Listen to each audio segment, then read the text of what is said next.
Good day, ladies and gentlemen. So we're still down here in the fur factory. We're down to single digit amounts of fur, and then we'll have a fur drop off coming up here in another week. And this is a big old beaver I've been working on. I got the leg holes all cleaned up. Winter gold panning. Look at this.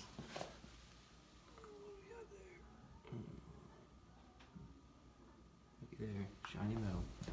Alright, so if you're new to this situation, this beaver fleshing is not for the faint of heart. It's labor intensive. It does involve a super sharp knife, a lot of skills in sharpening a knife. I've done a lot of beavers and never used one of those. I can do a whole beaver with this knife pretty slick, but I do now work that in the process.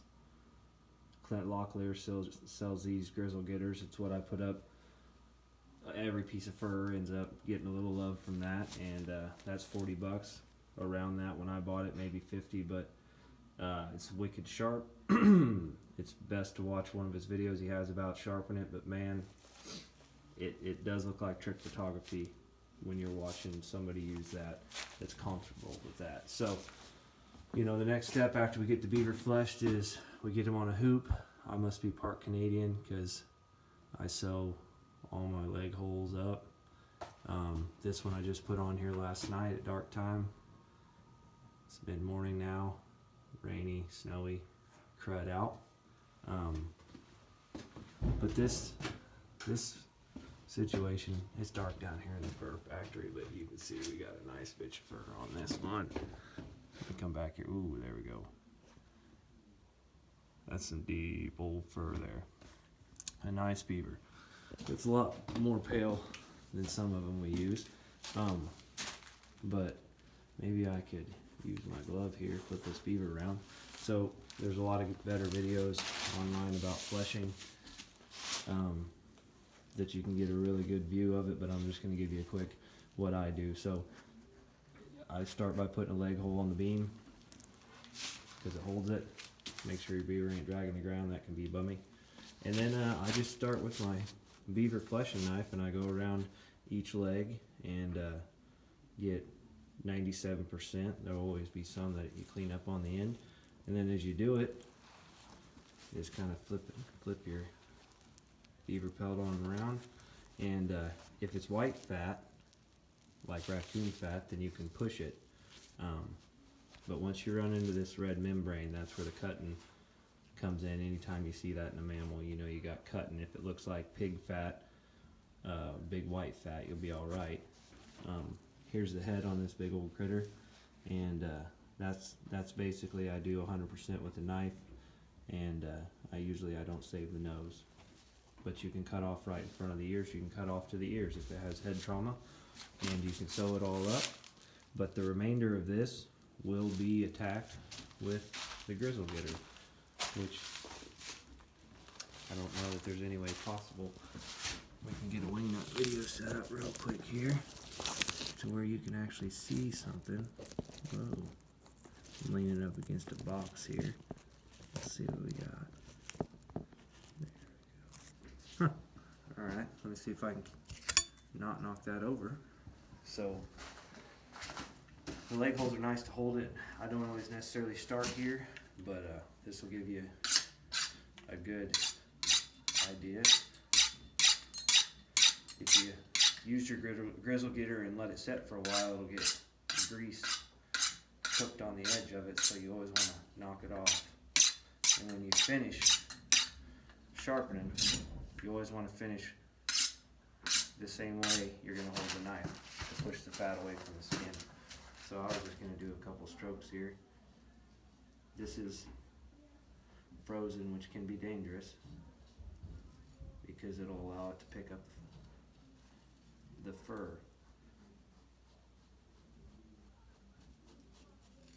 So you can see where I cut that there. I didn't cut the pelt, obviously, but if I keep pushing this frozen, it will. Let me slide on down. You can actually see something. Get down there and you find your pelt. There's the pelt.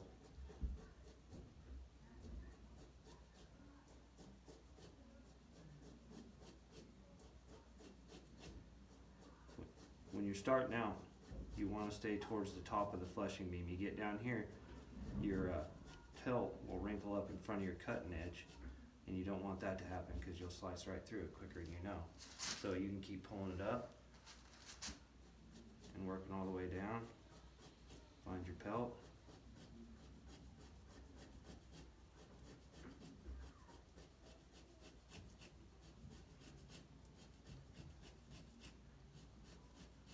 Now you can see we're getting into this white fat right in there, and that means there's thin skin right there.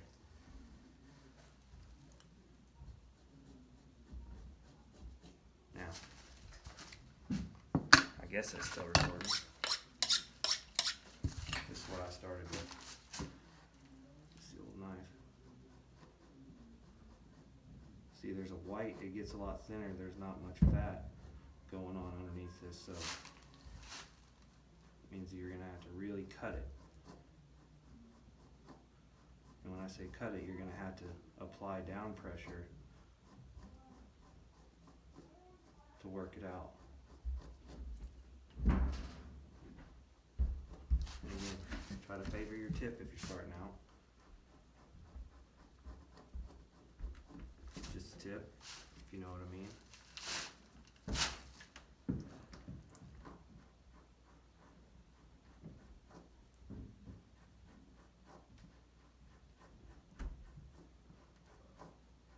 Remember, it gets real thin down on these sides, so getting in a hurry doesn't pay off. Where it transitions from these two fat points is a real interesting grizzle line that you gotta focus your knife skills on, because it'll just keep rolling. See, there we broke through it.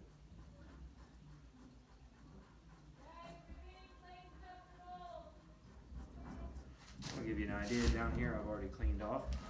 That's the tail part. I already knifed it off, but you can see we got a strip going down there. I'm just gonna come beside it now that we know where our pelt is. That first strip of doing about anything can always be the hardest. Now that you know where your pelt is, if you keep an eye on it, I go down a lot farther with my knife than I do with the ulu, but that's also because I practiced a lot more with the knife over the years. And we've all held a knife a lot longer than we held that ulu, but that ulu cuts like nobody's business. Alright, we got a situation right here. I felt it try to stick, so it's either frozen or there's a scar there. So we're gonna walk right around that cautiously. Okay, we're getting into frozen turf. It's fat. It's a lot of meat there. Like I said, you don't want to mess with the frozen stuff. You'll regret it.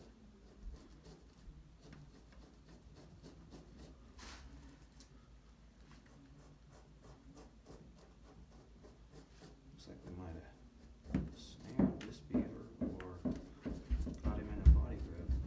Okay, we're getting into that thin skin right there. Again, with no fat under it. So I'd say it's time to favor the top on that. Let's keep working this around here. Give you a quick idea.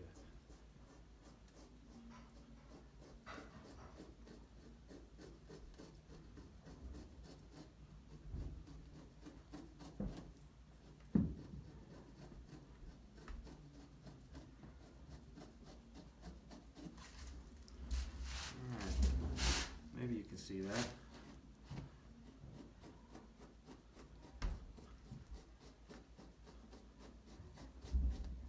Alright, but this piece right here is completely done. And usually like this.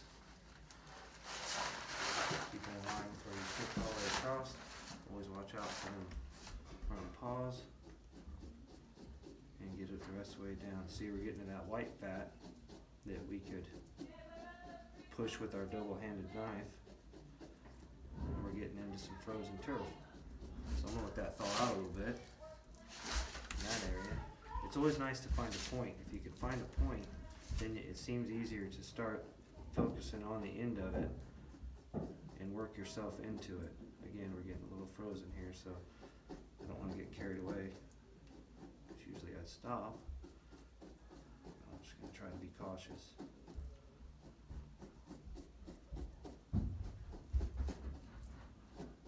You can see this line here, which represents how the animal was killed. And I don't remember snaring one, so I'm guessing it's from a body grip. Okay, there's the white fat that I was telling you about that we can easily push off with our two-handled fleshing knife. And then we can just come clean up with our beaver knife if we need to. But that's a good representation of when you hit this stuff, you can put away your knife, you can stop and focus back on another one of your strips that you're working on. But this is how the process goes.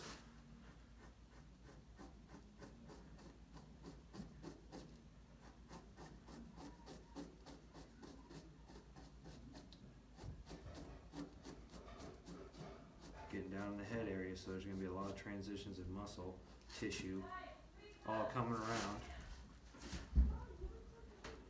And we're going to keep working here.